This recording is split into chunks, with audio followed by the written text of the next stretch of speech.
Hello বন্ধুরা, good morning. সবাই কেমন আছো? আশা করি সবাই খুব ভালো আছো। আর আমি চলে গেছিলাম দীঘাতে। লাল লাল ওরে বাপরে, সেই বড় মাছ। এই মাছগুলো একটা একটা পিস ম্যাক্সিমাম তোমার 250 থেকে 300 গ্রাম।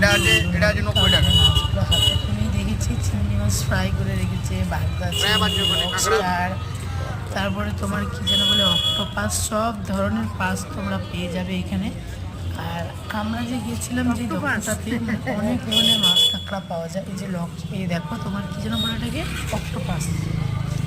এত অক্টোপাস মানে মানুষ কী করে খায় আমি তো বুঝতেই পারি না, বাট আমার তো দেখে গা লাগছিল, মানে কেমন লাগছিল।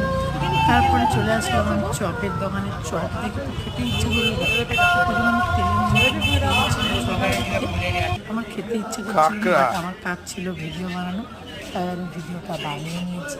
তারপরে আবার একটা দোকানে চলে আসলাম যেখানে হচ্ছে মাছ বিক্রি হচ্ছে। আমরা এখানে রান্নাবান্না করার জন্য সব কিছু সরঞ্জাম হচ্ছে। ওকে